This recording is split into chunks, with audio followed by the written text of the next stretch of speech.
CFD and static structural analysis.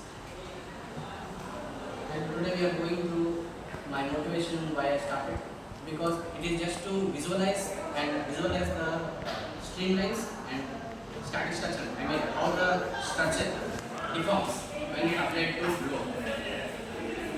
And the fixing UAV is unlike rotorcraft, fixing UAV is lifted up to wings. And the airfoil profile is used, which has different curved surface which generates lift by using pressure difference. Flow visualization and static structural mechanics visualization is very helpful, especially for beginners or non-aeronautics background students to design wing. And this is the procedure in order to design a fixed wing UAV. First we will go through the process. And the scope of this research is to determine the flow visualization over the wings having different twists, and it starts with the static structural analysis with the different materials like 7000 series, aluminum alloy, and carbon fiber. And my approach: first I'll select an airfoil, then extrude it to 3D modeling, then I do CFX and this analysis, and then I static structural analysis. I use MATLAB in order to mathematical model it, and then 3D modeling, then simulation to static structure. CFX. First, I assume cruising condition. In cruising condition, the weight of the aircraft must be equal to the lift generated. I assume 60 newtons and wind velocity is about 20 meters per second. Then I got lift coefficient around 0.26. And corresponding, I choose NACA 4415, which has maximum coefficient of 0.15. And these are all parameters. What I mentioned below are used in mathematical modeling for statistical analysis using lifting like theory. And here I put in first sample. In first sample it has uniform width, which has same root and tip of 0.35 mm and span of 0.27. And I got lift generation of 61.26. It has no twists. And come in, the vortex, whatever vortex, generation of vortex is a drawback. It's a drawback and it reduces the performance.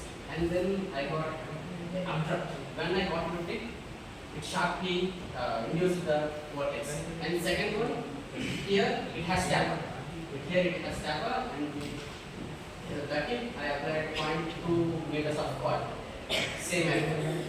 And I got 57.74 newtons of thrust. And next, it has created gentle vortex. Next, sample 3 has uniform wing, just like sample 1, but it has geometric twist.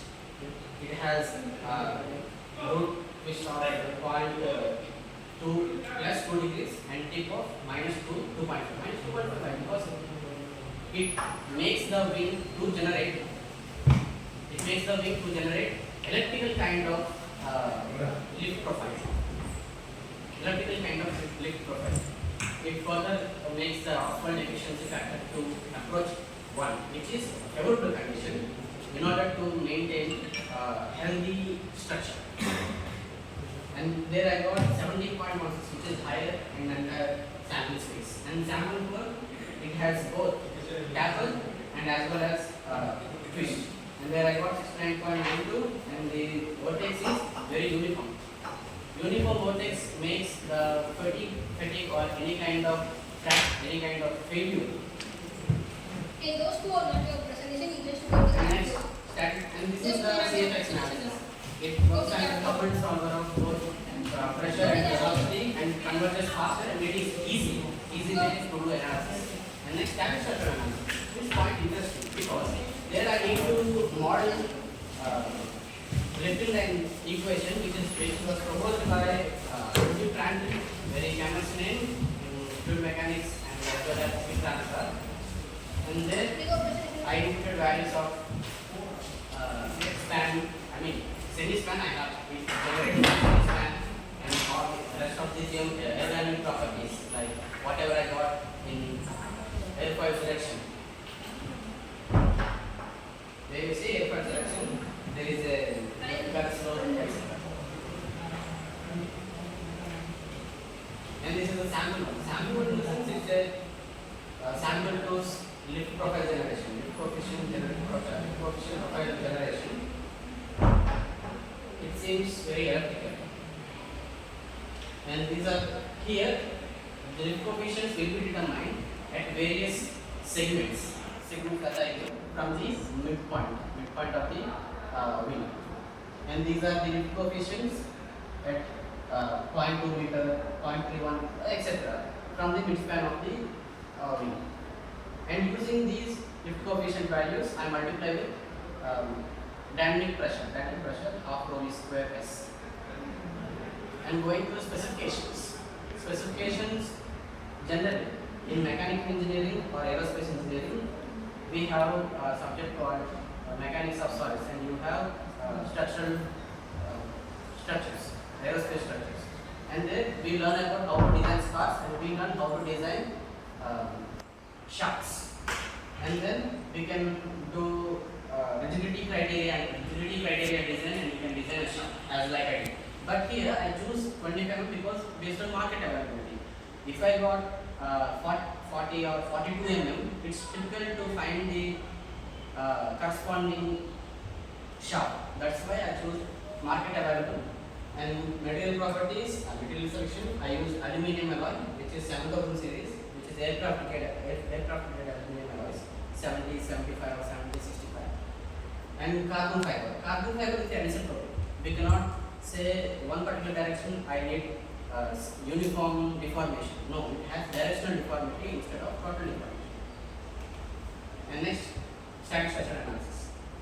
This is the lift force distribution. And here, actually, I did analysis for variance, not just about total deformation. I'll present it in full length. I thought it would be appropriate to present total deformation in the presentation. And for aluminum structure, I got maximum deformation of 9.2 approximately mm, and for carbon fiber it's 1.2 mm, which carbon fiber becomes less. But if you see here, it got twisted. Why? Because it has anisotropic property. We will get different deformations in different directions based on what we cover. Even though we apply the same load across the rig, we will get deformation in such a way. This is for sample 2, 16.86 for aluminum structure and 3.17 for carbon fiber. And it has a tapper. We have to look at tapper also. Here there is tapper and without any twist. And for third sample, it has 6.66 mm for aluminum structure. And for carbon fiber, I got 0.88 mm. And for fourth sample, which has both twist, which has both twists and tapper, I got 14.53 mm for aluminum structure, total deformation, and 2.844 for carbon fiber. Conclusion. Here, we need, in order to get conclude, because if we are designing a UAV or a full size aircraft, we need to consider many parameters in order to design it. Here, I took both vortex generation or flow visualization, static structure analysis as parameters, and based on these parameters, I conclude sample 3, which has total deformation, which has tapper, which has no tapper but only aerodynamic twist, is a winner because it has shown lowest value of maximum deformation of just 0.66 mm for aluminum and 0.033. It's very negligible when we use carbon fiber, but the challenge is it's costly and production we need to take care of. And actually we can use wet layer process or extrusion process when we are talking about spars. And I got maximum lift of 70.16 newtons produced. And this is the conclusion. Thank you. Any queries, please? Okay, I have some questions. In your two materials, aluminum and carbon fiber, which one are the maximum strain? Ma'am? Maximum strain. Maximum strain I can see at aluminum. Why?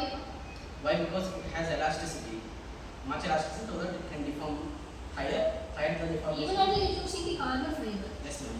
You know this range of the carbon fiber, what is the modulus? Modulus, yes ma'am, I mentioned. Here ma'am, it has Young's modulus in based on directions ma'am.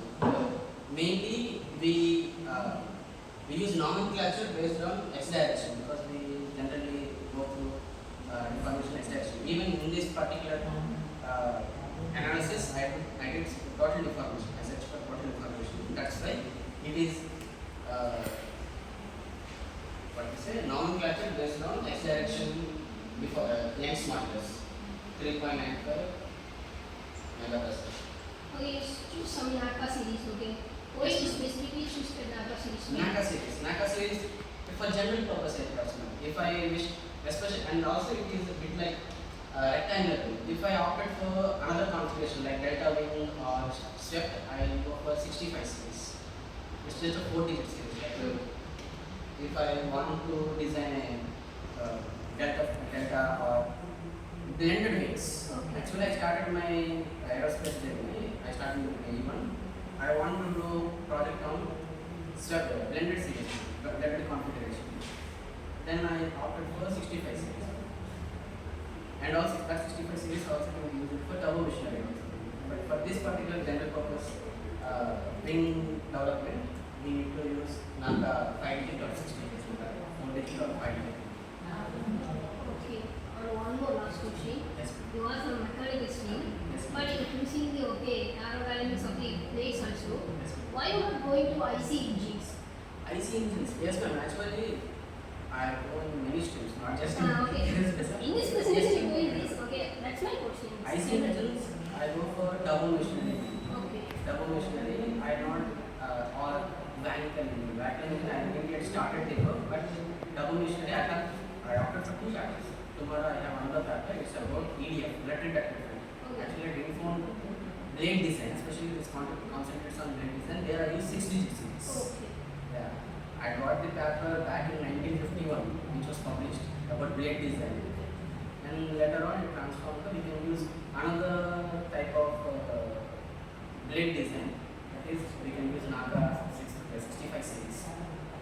Okay, can we use the which RPM? You specific any RPMs? For what, ma'am? If you using It's blades, just, okay. no, ma'am, it's just a wing. It's just a wing. It's just the you give any force. How you calculate the pressures and velocity? Based Are you on, also based on aircraft velocity of 20 meter per second. 20? 20 meter per second. 20 meters. Okay. That's thank you. Thank you.